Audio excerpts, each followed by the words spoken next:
Yes, sir. Yeah, Can you see now it now? yes.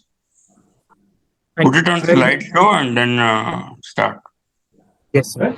Yeah, now it's Good fine. morning. Good morning, sir. Good I'm morning. going to do the case presentation today. I'm Dr. Krishna. Uh, Sir, a 66-year-old daily laborer, sir, resident of Dasua, Rajasthan, came with chief complaints of pain abdomen for 5 to 6 months associated with gola formation for 5 months and constipation for 1 month. Coming to the history of presenting illness, patient started having intermittent episodes of colicky pain abdomen in the main in the periumbilical region started 6 months ago. Initially, it was mild in intensity. However, over the course of 6 months, the intensity and the frequency have gradually increased. Now, the intensity is moderate, associated with gola formation. The pain abdomen aggravates after food intake and relieves with medication or passing stools. And since the last 1 month, patient is also having complaints of constipation intermittently for the last 1 month. However, now the patient is not giving any history of abdominal distension, no nausea or vomiting. He is not having any loss of appetite or loss of weight. He doesn't have any history of fever, cough, evening raise of temperature, or night sweats. He do not have any hematemesis, melena, or bleeding here. He do not have any history of generalized weakness or palpitations. Past history, sir, he is a chronic BD smoker, smoking 2 to 3 BDs There's per a day. sound coming from somewhere. Just hang on.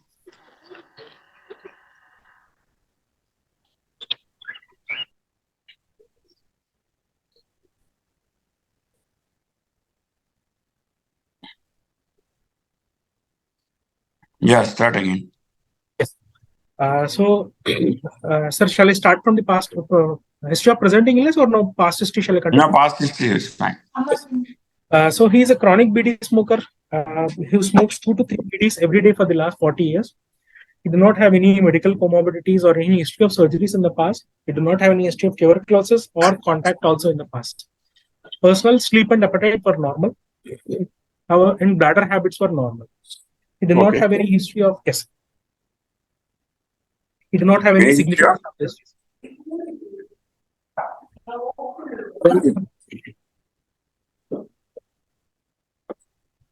Hello. Yeah, please go on. Yes, he did not have any significant family history. Yeah, so stop here. Okay, sir. And based on your history, what are the possibilities you can think of? Sir, he is having a subacute intestinal obstruction over the last 6 months duration. Are you straight away saying he has subacute intestinal obstruction? I don't think you should come to that conclusion. You should tell us all the possibilities that can occur. He has pain, which is colicky in nature. So it could be because of any reason. The point is, in your questions, you did not localize whether it was what you call upper small bowel or large bowel. You said gola formation, but what type of gola formation in the center of the abdomen, to the periphery of the abdomen, upper abdomen, lower abdomen, you have to clarify. Okay, sir.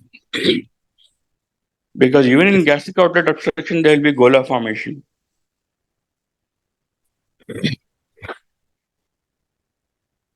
He is having more in the periumbilical region also, pain and with gola formation in the periumbilical region.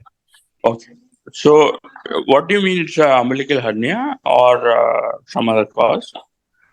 So, did you look at all the hernial orifices or did you ask him whether he has anything in his hernial orifices? Yes, sir. I have asked him. He does not have any other swellings anywhere. The history, he doesn't give any history of such. Okay. So, why did I ask this question? Any reason? Yes, sir. Umbilical hernia can get obstructed also. But yes, sir. Umbilical hernia can get obstructed and have. Which is the most common hernia to get obstructed in a male? Inguinal hernia, sir. Yeah. In a female? Sir, in a female, it will be femoral hernia. No, it is indirect inguinal hernia.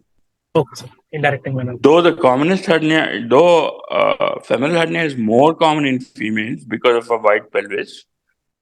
The commonest cause for hernia in a woman is indirect inguinal hernia. And males also, it's indirect inguinal hernia. You have to specify that. Because direct hernias rarely get obstructed. Yeah, go on. Yes. So summarizing the history, he is a 66-year-old chronic BD smoker with progressively increasing colicky abdominal pain associated with gala formation. The pain abdomen, which typically increases after food intake and relieves with after passing stools, not associated with loss of appetite or loss of weight, or generalized weakness, bleeding PR, or pulmonary. Yeah, did you mention about any what do you call? I'll come back to it. You go on. Sir, I'm sorry. You didn't mention whether this Gola formation was increasing or decreasing. You Yes, did sir, I have mention that mentioned there is no history suggestive of tuberculosis. Yes, I have actually mentioned it. Does he have any cough? Did you No, ask sir, for history of cough? No, I have asked it, sir. He doesn't have any history of cough. Any history of diarrhea? No, sir. He does not have any history of diarrhea also. What is the importance of diarrhea as a history in subacute intestinal obstruction? If suddenly the obstruction relieves and the patient then starts having diarrhea, sir, or mucoid That is diarrhea. not the reason. Why I'm asking for diarrhea is it inflammatory bowel disease that is causing the problem? Okay, In sir. inflammatory bowel disease, there will be signs of subacute intestinal obstruction. At the same time, in Crohn's, you get diarrhea very frequently at some point in the history. Early history is associated with diarrhea, later history is associated with obstruction and diarrhea. Okay, So sir. it's a very important question to ask. Okay, sir. Yeah, go on. Coming to the general examination of the patient, patient is conscious and coherent and well oriented. Is moderately built and nourished with BMI of 23.7. Is ECOG 1, sir. No pallor, icterus, left supraclavicular lymphadenopathy or generalized lymphadenopathy. Did not have any pedal edema, clubbing or cyanosis. He is well hydrated and he is hemodynamically stable. The BP is slightly on the higher side with 140 by 90.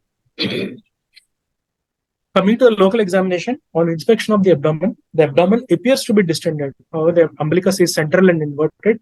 There are few visible peristalses seen around the periumbilical region moving all around. There is no flank fullness, no scars, sinuses, or dilated veins or visible pulsations.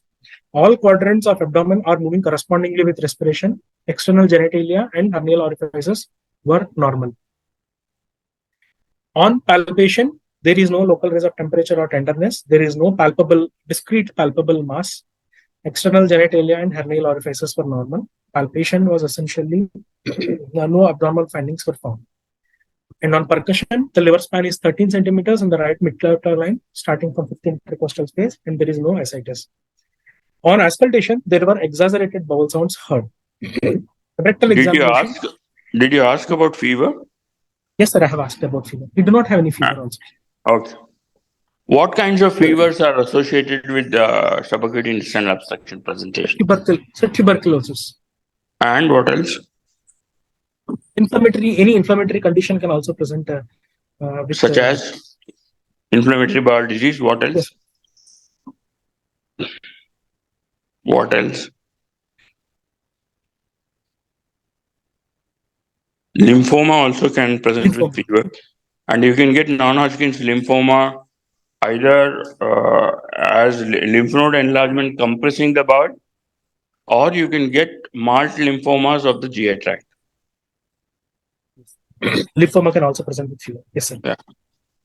And what are the B symptoms? Fever, sweatings. Typically with lymphoma, these are the two, sir. Weight loss. Fever, sweating, and weight loss. Yeah. Go on. Rectal examination, there was fecal staining present. There was no rectal ballooning of rectum. There is no bleed or melena or no palpable nodules. No bloomer shells on palpation. Yeah. When do you get ballooning of the rectum? In which kind of obstruction? Sir, any acute obstruction, there will be ballooning of rectum. No. Again, it is only with lower GI obstruction, especially colonic obstruction, that you get ballooning of the rectum. In small intestinal obstruction, you won't get ballooning of the rectum.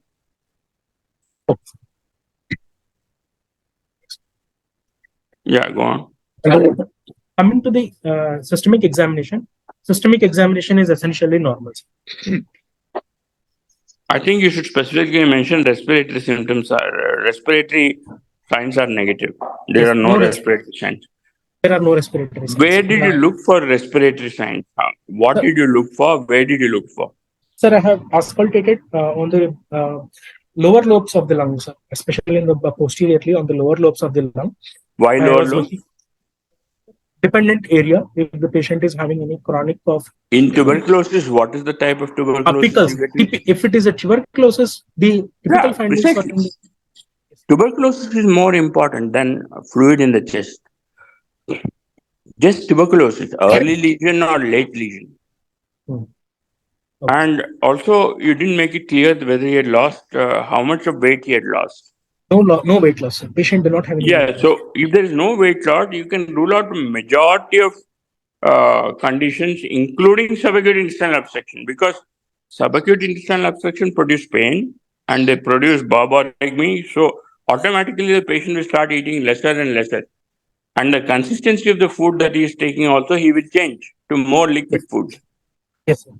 So without weight loss, how do you consider it as subacute intestinal obstruction when it has lasted so long? Sir, the only clinical findings apart from history, there are visible peristalsis which were seen, sir. For the last 1 month. Is he a very thin built individual or is okay? 25 BMI Moderately is built, quite moderately built. Yes, 23.7. He's moderately built. Yeah, so it's a bit puzzling why you should have findings of what kind of conditions will produce visible peristalsis, and you have to mention the type of visible peristalsis, whether it's going from the left side to the right side, or it's stepladder pattern, or it is a picture frame type of peristalsis, which is there in colonic obstruction. You have to be precise. There are a lot more details to be mentioned about the peristalsis. Yes. It is a stepladder pattern of peristalsis. Yeah, so we assume that the obstruction is in the distal small bowel, because otherwise you won't get visible peristalsis of this kind of stepladder pattern. If it's again in proximal small bowel, there will be no stepladder pattern. You may only see peristalsis going from left to right, or in gastric obstruction also, it is from left to right in the upper abdomen. So at least you can start localizing that a majority of bowel loops are above the level of obstruction if you are able to see clear-cut stepladder pattern. So with this in mind, thinking that it's in distal small bowel, what are the possibilities? Sir, I would just only basing on the history and clinical findings, it's very difficult to come to a definitive diagnosis. I would like to keep a differential diagnosis, sir. My first differential diagnosis is a tuberculosis of the iliocecal region, TB, sir. TB causing obstruction, subacute intestinal obstruction. Most probably obstruction, you said in iliocecal region. That means you mean cecum is involved? Sir, just because of the history and clinical findings, we cannot localize the site of pathology exactly. You have not mentioned the presence or absence of any lump. Yes. What did you specifically look for? If you are suspecting iliocecal tuberculosis, wouldn't you get a right iliac fossa mass in tuberculosis? Yes. Yes, sir. We can. Yeah, why are you saying so specifically iliocecal region then? You have no pointers. So you can say there is obstruction probably in the distal small bowel, and the etiology I'm thinking of is tuberculosis. Tuberculosis. Yeah. So what are your points in favor of tuberculosis? You said no fever, no evening rise of temperature, no weight loss, no diarrhea. Sir, the points in favor of tuberculosis is the duration of the symptoms. It is over 6 months the patient have these complaints, and it is gradually increasing. It is not a rapid onset symptomatology. Okay. So it is more going towards a non-malignant pathology based on the history. And along with that, patient is not having typical features of malignancy also, like loss of weight or loss of appetite. He is not having generalized weakness. And sir, hello, sir, am I audible? Yeah, you are audible. So because of this, it is very less likely to be malignancy. However, it cannot be ruled out. Just based on the history, it cannot be ruled out.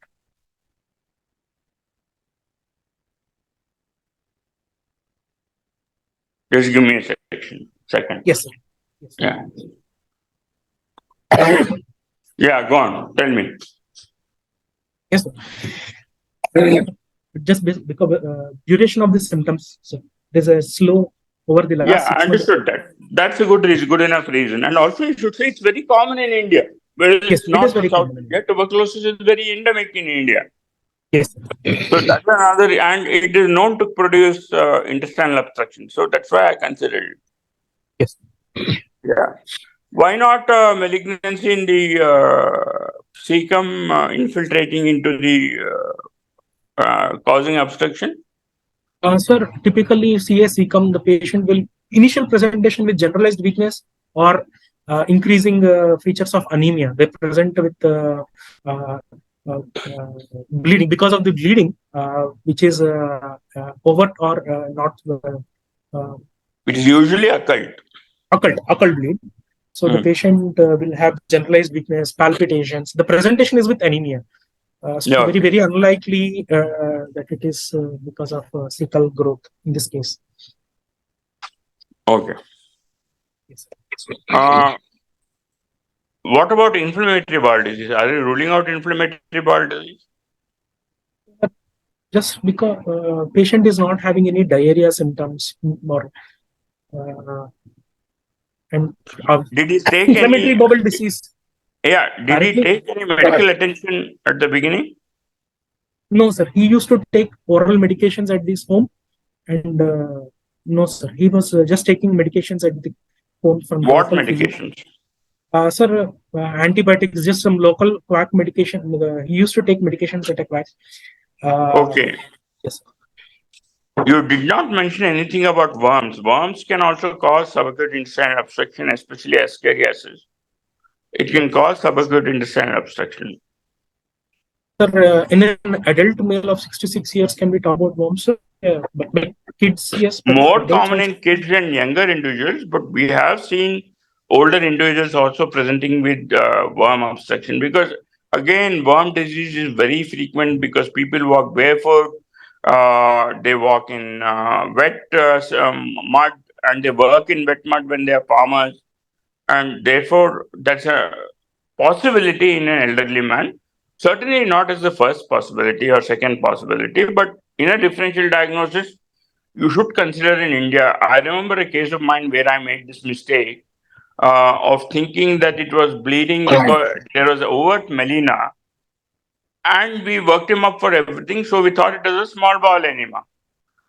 We even did an on-table enteroscopy, and even in the enteroscopy, we could not diagnose it properly. Only ulcers were seen. And when we actually resected a portion of the intestine where the supposed bleeding point was visualized by the endoscopy, we then on cut section we found hundreds and hundreds of ankylostoma duodenale, and this was a 64-year-old man. So it's not as if you cannot get subacute intestinal obstruction in an elderly person because they're immunosuppressed. They are more likely to have hyperinfestation. Yeah, go on. Sir, with this, I conclude my examination of the patient. So shall I move on to the investigation part, sir? Yeah, please. Yes. So, sir, his blood investigations were grossly within the normal limits, and even in the CBC, the neutrophil counts were also normal, 46%. So we have got an erect X-ray abdomen done for this patient. So we have, which shows multiple air fluid levels, especially in the small bowel, probably in the ileum. And sorry, I don't know to see the This point is a here. probably jejunolial region, not Jejunolial region, sir. Yeah. The The point jejunolial is, region. you should not get a erect X-ray abdomen. You should get a erect chest and a supine abdomen. Okay. Erect chest to rule out any air under the diaphragm or any other cause. And you are looking for any metallic objects which are by foreign bodies introduced into the rectum or into the lower small bowel, or drug carriers, for example. But you should get a supine abdomen in the case where you're suspecting intestinal obstruction, because you will have dilated bowel above the level of obstruction and you will have an abrupt narrowing at the point where the obstruction starts.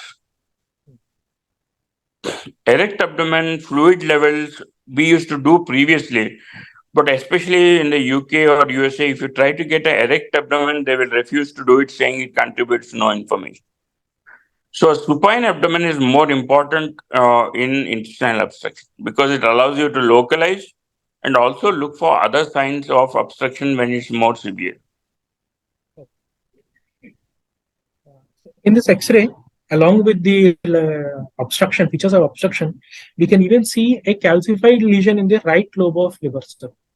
Yeah. Yes, sir.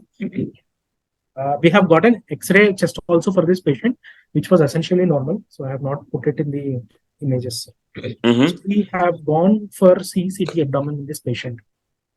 Okay. What is the CCT abdomen called? It's called CT enteroclysis. Yes.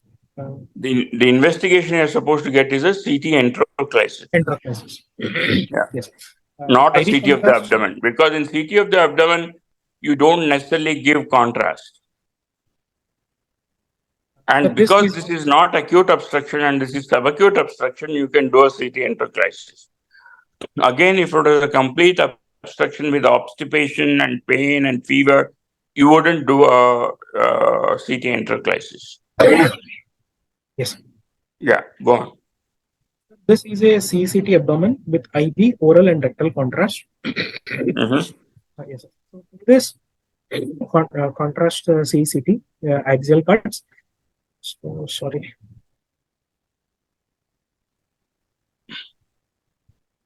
That calcified lesion is visible in the liver. Yes, sir. Calcified lesion is seen in the segment 6/7 of the liver. Sir. Yeah. Yes, sir. And along with that, few cysts in the liver and the kidney. And the proximal small bowel is grossly dilated. And we can also see the contrast passing through. However, in the proximal ileum, this proximal ileum, there is an area where the contrast is not seen in the small bowel. It's only filled with fluid. And a part, in this part, we can see, sorry, sir.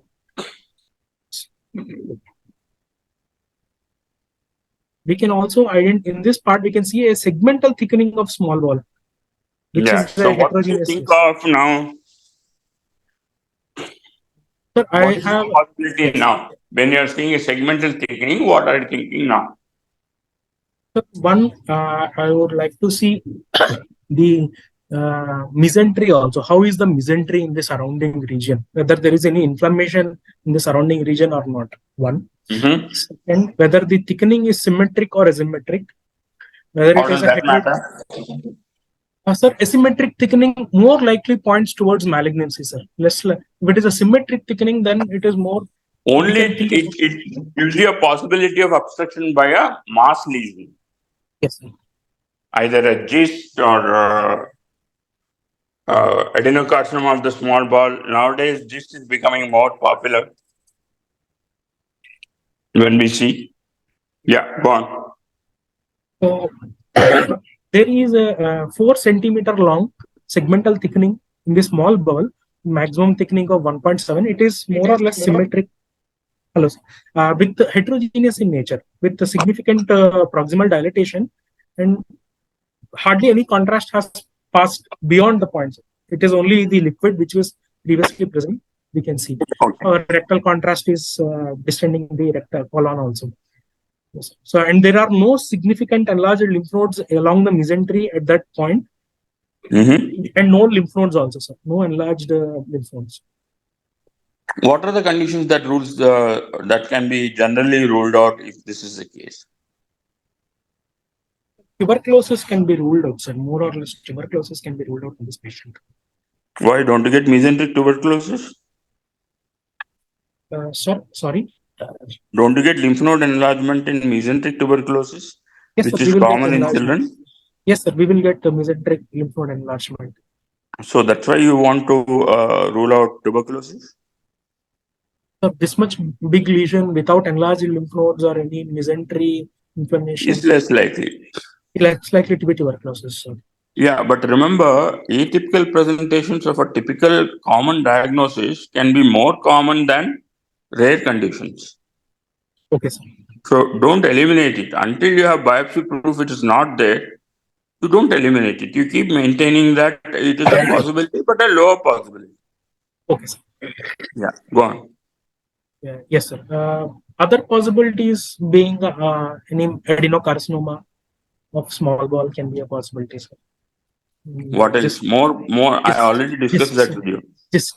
Just also is a possibility. Just and lymphoma. Yes, sir. Sir, yes, sir. Lymphoma is also Because you have a thickness of the wall and it's an asymmetrical thickness, you can always consider lymphoma because lymphoma in that region is common and may not be associated with B symptoms. And it is one of the maltomas, so it is pretty common there. Because malt tissue is very significantly present in that region of the bowel. And he is an elderly individual. So you can think of both adenocarcinomas and lymphomas. Yes. Yeah, go on. Sir, that's also we have the patient after this. We have advised surgery for the patient, but however, the patient said he will come after a few days with his family members. Okay. Yes. So what was the diagnosis at your center? What did they think? Sir, it is a subacute intestinal obstruction in a 66-year-old male with the possible diagnosis being adenocarcinoma or lymphomas. Okay, so what we thought. So now shall we discuss Crohn's disease and lymphoma? Can you tell me some points about Crohn's? Pertaining to this patient or in general, sir? In general. In general. Crohn's is an inflammatory bowel disease which can involve any part of the GI tract, starting from mouth to anal canal. Typically, it is majority of the Crohn's. It is small bowel. It is almost 80% of the patients will have small bowel involvement. Typical presentation being altered bowel habits with mucus, diarrhea, and sometimes patient can also have bleeding PR. Isolated colonic Crohn's is very rare. Okay. Along with that, the patient will also have. In small bowel Crohn's, what are the possible complications you can get, which will support your diagnosis of Crohn's? The complications which are limited only to the bowel, and it can involve the other parts also, like small bowel to fistulation of Crohn's, fistulation disease, small bowel to bladder, small bowel to ureter, and intrasmall bowel fistulations are also known. Perforation, peritonitis, local collection. Yeah. And also peri-intestinal abscess, pericolic abscess or peri-intestinal. Peri-intestinal abscess. Yeah, but in this case, Crohn's, usually a mass-forming Crohn's is uncommon. Mostly it's a stricturing variety. Mostly stricturing variety. And the wall will be slightly thickened, but not as thickened as it's been shown here. That's why we are thinking in terms of lymphoma rather than thinking in terms of inflammatory bowel disease. Also, there is no diarrhea. That's one more reason for ruling out Crohn's disease. No fever, no acute pain, only chronic small amount of pain. No pain suggestive of inflammation. So we can rule that out. And what about in children? What about appendicular mass? How would you find that presenting and how would you investigate? And what about actinomycosis of the cecum?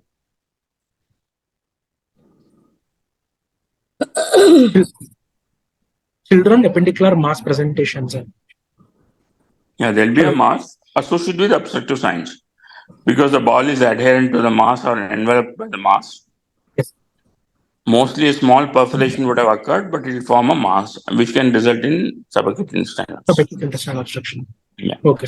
And in children, as you said correctly, worm obstruction is more common in children than adults because the lumen of the small bowel is very small and even few worms can get together and form a ball of worms obstruction of the small intestine. Yes. Yeah. Okay. So at Mycosis. surgery, if this is lymphoma, do you want him to have surgery? Yes, sir. Wide excision, Why? wide segmental excision. Sir, Is it required? sir, one, we will have a definitive diagnosis with a surgical How will you get a definitive diagnosis, whether it's malignancy or tuberculosis, or specimen, sir. you don't want to do anything else non-invasive before? Is lymphoma, is surgery the first modality of treatment of lymphoma, or is surgery No, sir. only It for is the not surgery. complications of lymphoma treatment? No, it is only the complications of lymphoma will go for surgery. Yeah, so why did you advise him surgery? One, it can still be an adenocarcinoma also.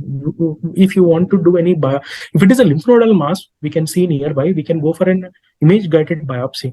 But if we go directly into the bowel, if it is an adenocarcinoma, it risks the patient unnecessary spillage. Yeah, you can always try a colonoscopy where you can enter the distal ileum, and if you can see the lesion or navigate till the lesion, you can get a biopsy. As you said, it is in the distal small bowel in the CT. It's the jejunal region or proximal ileum.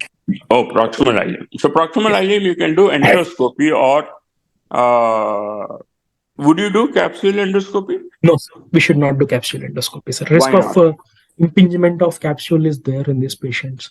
Yeah, because it's a large mass and there is a subacute intestinal obstruction, it will get converted to a total intestinal obstruction if you use a pill camera. Yes, sir. Okay. So what about push enteroscopy? Tell me something about enteroscopy. What are the types of scopes? What are the techniques of enteroscopy? Sir, normal, sir.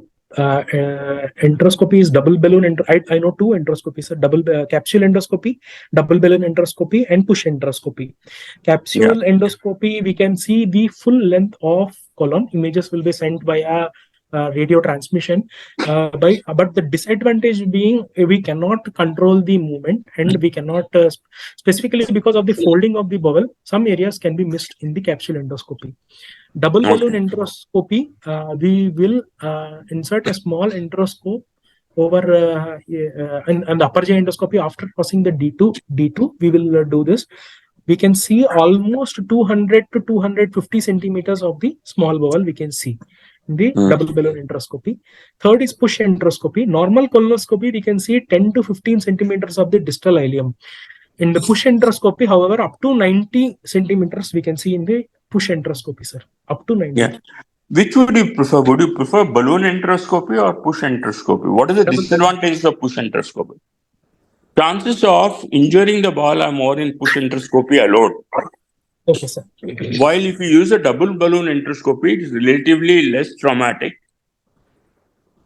And you basically telescope the bowel onto your scope using the two balloons by sequentially deflating them and inflating them. And peristalsis itself will carry the enteroscope a little distance as well. Okay. Yeah, go on. Hello?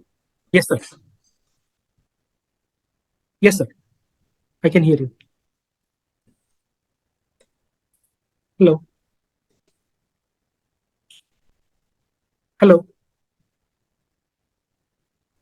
Is that available in your institution or not? No, sir. We don't have double balloon endoscopy or push endoscopy here.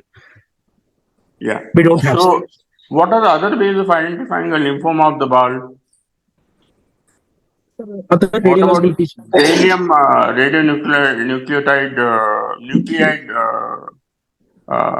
scan. Gallium-67 is also used as a scanning material, and it can identify lymphoma. Gallium-67. Yeah, gallium-67. Okay.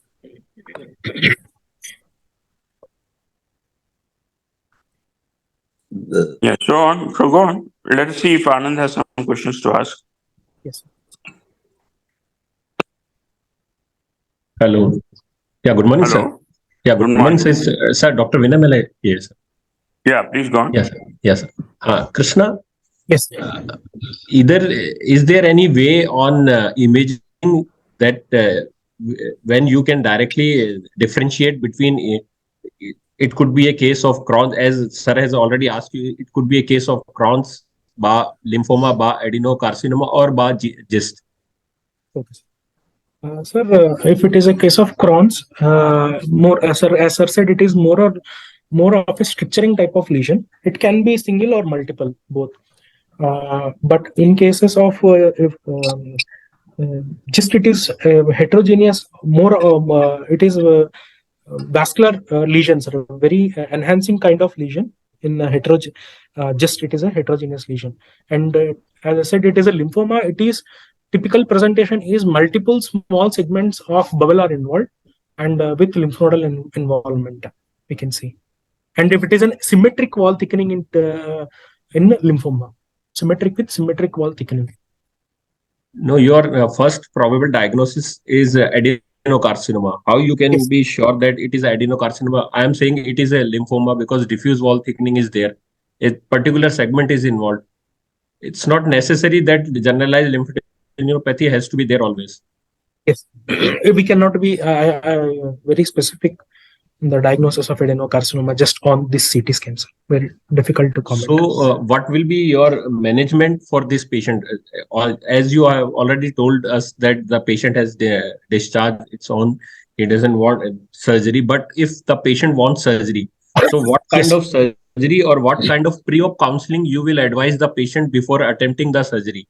Because the surgery for benign versus malignant is a different entity. Yes. So, So, what sir, will you counsel? Sir, I would explain to the patient that it still can be a benign disease. However, we would go in and operate him thinking it to be a malignant pathology. And the surgery, we will remove the wide excision of segmental resection on both sides, more 10 centimeter of bowel, along with the mesentery. Yes, sir. This will be the plan of action for this patient. Because the patient is also having symptoms, we have to relieve the symptoms of the patient also. But patient presented to you with acute obstruction or subacute intestinal Subacute obstructions. It is subacute only, sir, not acute. Subacute. So he is taking oral liquid diet. He is tolerating well. He is passing motion. Yes. His main Yes, complaint sir. is intermittent abdominal pain, colicky abdominal pain. Yes. Am I right or wrong? Yes, sir. Increasing with increasing intensity and frequency of pain. So if patient presented to you with subacute intestinal obstruction and the diagnosis is lymphoma, so is it necessary to go for surgery or could it be other way? No, sir. If it is, we have strong diagnosis of lymphoma. If it is an accessible position, endoscopic guided biopsy can be taken. Endoscopic guided submucosal. We have to go for submucosal biopsy, and if we can prove lymphoma, the patient can be treated medically, managed medically. What kind of endoscope can reach that mid or terminal ileum? Push endoscopy, sir. In this patient, push endoscopy. So double balloon endoscopy. Small bowel double balloon endoscopy. Yes. So if you have a strong pre-op suspicion of lymphoma, then rather than jumping directly for surgery, you should counsel the patient's relative that we have other facilities, though it is not in our hospital, but we can advise you for that kind of investigation, which can help and which can determine our exact pathway for the management of that patient. But if patient presented to you in an acute setting, then definitely we can consult the patient and we can directly go for surgery. Yes. Yes, sir. Sir, Rajendra, sir. Hello. Yeah, tell me. Yes, sir. Yes, sir. Sir, you want to that add sounds some? Perfect. Yes. This is what we all would do. What is a maltoma, Krishna? What is it? Maltoma. Maltoma, it is a mucosa-associated lymphoid tissue tumor, sir. Typically, maltomas are seen as stomach. So basically, in the bowel, you get maltomas. Small bowel. Do you know the classification of maltomas?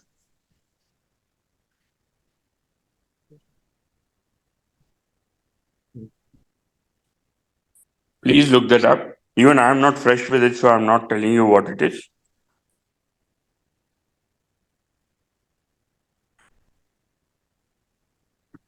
Hello? Yes, sir. Yes, sir. I'm looking it up, sir. Yeah. So, Krishna, Sir. yeah. So everybody's aim of our intent of our aim to intent of cure the patient. So, every time before going for the management of a particular case, we should open up our mind, and we have to think about all the possible different kind of pathways for the management of the patient. Yes. So you are getting such point now, because Understood, sir. a small bowel Understood. pathology, could it be a tubercular, because we are living in this our Indian have a more propensity for the tuberculosis. Then could it be a Crohn's? Could it be a lymphoma? Could it be a GIST? And last, because small bowel malignancies we are dealing less frequent as compared to these pathology, and rest of the pathology can be treated with help of medications. Yes. Yes. So we have to think about every possible ways of different treatment pathways. Okay, you are getting the point now? Understood, sir. Yeah. Yes, sir. Rajan sir, you want to add something else? No, not really. Because most of these will be decided without a definite diagnosis. I just don't want to discuss theory. Because theory they would know by reading the book. But more is practical application in making the diagnosis. 100%, sir. So, Krishna, you are looking it up. Please read it out for the rest of us. Yes, sir. There are 3 types of marginal zone lymphoma, sir. Mild lymphoma, which develops in lymphoid tissues outside the lymph nodes. Second, nodal marginal zone lymphoma, which develops in lymph nodes. And splenic marginal zone lymphoma, which develops in the spleen. 3 types. Or again divided into 2 types: gastric type of mild lymphoma, non-gastric type of mild lymphoma.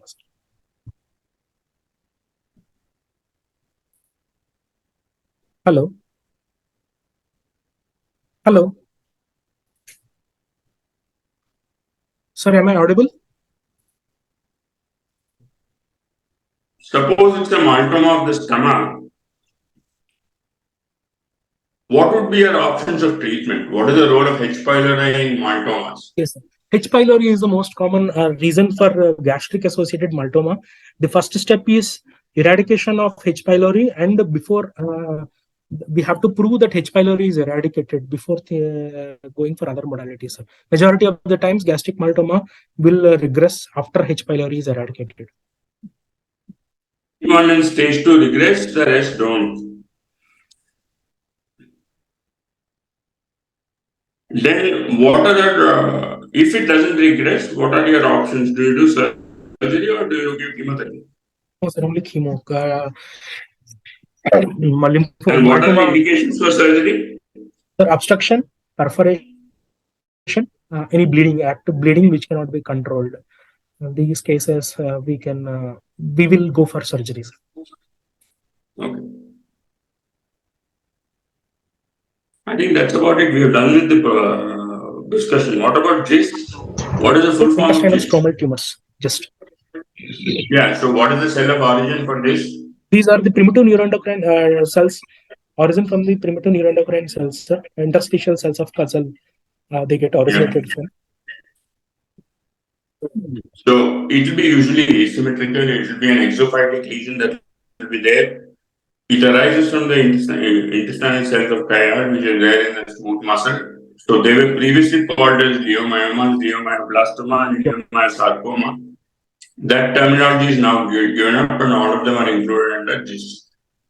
So if it was a GIST of the intestine, would you give some medical agent, or would you perform surgery and then give a medical agent?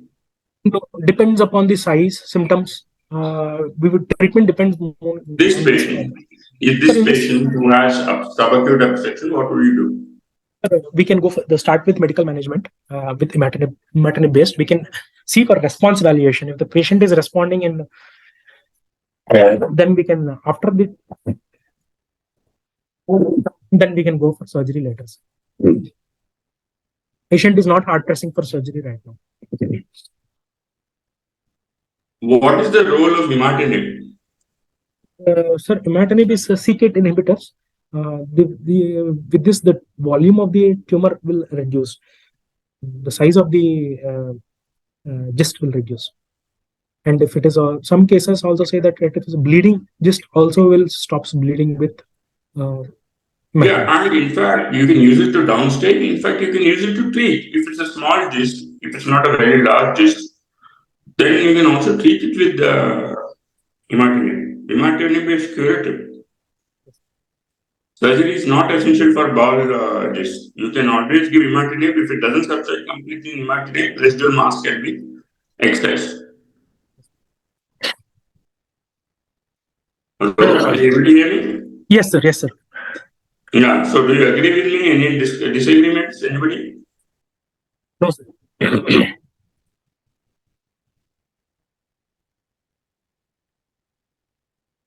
I think we'll call it a day. It's almost 10, so we'll call Yes. it a day. Yeah. Thank you. Sir, thank you. Thank you very much, sir. Thank you. Thank you. Thanks a lot, sir. Thank you very much, sir.